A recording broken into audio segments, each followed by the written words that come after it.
going to start with Schubert. And Schubert was a composer who really sits on the fence between late Classicism and early Romanticism. In the historical sweep of music, there are all these cycles, right? So there's the classical, and before that there's Baroque, and after classical there's Romantic. And they don't exactly coincide with centuries, they overlap. But Classicism is essentially the style of Mozart and Beethoven and Haydn, or that's more precisely high Classicism. And then as we transition into the 19th century, you get this nascent Romanticism, which of course is conditioned on the different sociological, political, economic changes that take place with the Industrial Revolution, with the various political revolutions, namely the French Revolution at the very end of the 18th century. And so of course, composition changes as a result, because music, like all things, is part of society. It's not a one-to-one correlation, but as a general overview, that's something that I think is reasonable to say. So when it comes to early Romanticism, this is essentially the music in the 1810s and teens and 20s. And Schubert was born in 1797, and he died just a year after Beethoven in 1828. So what I'd like to do is kind of ask you guys to do some math really quickly.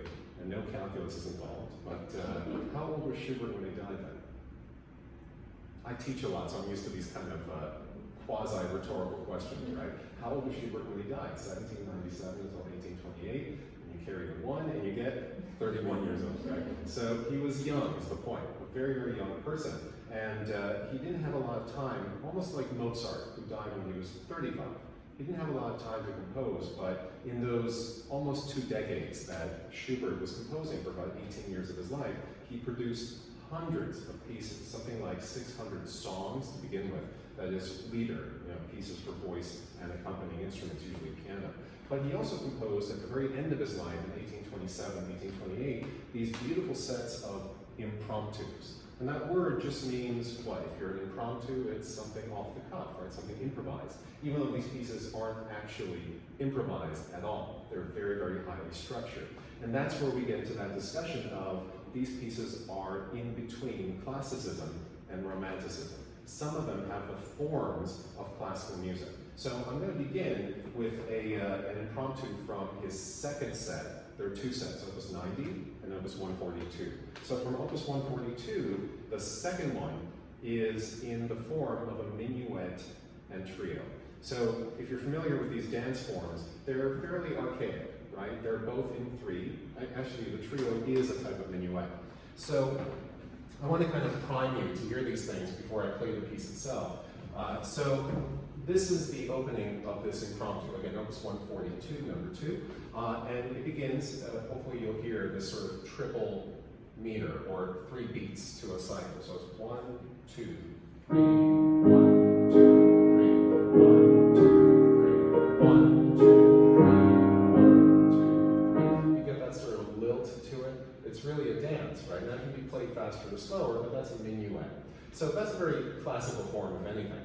But then, when Schubert, later in this piece, transitions to the trio, which again is another type of minuet, the texture changes altogether, and this, if anything, is a kind of proto-romantic piece. Now, what do I mean by that? It's not quite as controlled as what you just heard. That sounded very reasonable as a dance, right? If I asked you to, could you probably move around the floor to this? I think so. I can't do it because I'm playing.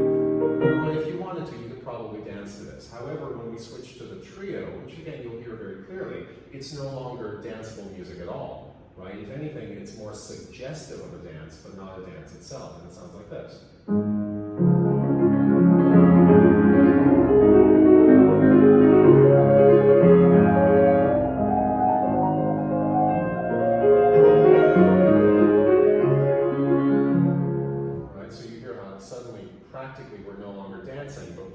Experiencing it nonetheless. So this piece within itself encapsulates Schubert's place in history, right? Remember that he's on the transition between Classicism, which is perhaps more formal, perhaps a bit more objective, more distant, and then Romanticism, which is, if anything, and this is a very strong general statement, it's the cult of personality in the 19th century. So we move from something kind of objective and sober to something that's much, much more emotional and maybe even chaotic. Right? So listen for these juxtapositions in this particular piece. So without further ado, This is the Impromptu, Opus 142, number 2, by Franz Schubert. And again, this is from 1828.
the opening minuet came back at the end. So the question now is, if one represents classicism and the other represents romanticism, who won? Right? Which era wins out? And I think that it might be easiest to say that even when we hear something at the end that we've heard at the beginning, because there's this contrasting middle, we're not quite the same afterwards, right? It's like a movie where the opening comes back at the end, and no matter how much you want it to be, it's not the same. We've lived through that middle, and we're forever changed. And I think there's something to be said about these kind of forms in music. They're called ternary forms, where it's essentially a big section, which you can call A, and then a contrasting section B, and then A comes back, right? So A, B, A, ternary. So even then, when you go out and listen to more music, whatever it might be, remember that when the beginning comes back, we're never the same. And so, who won? Well, I think Romanticism wins because time moves forward. Nothing we can do about it.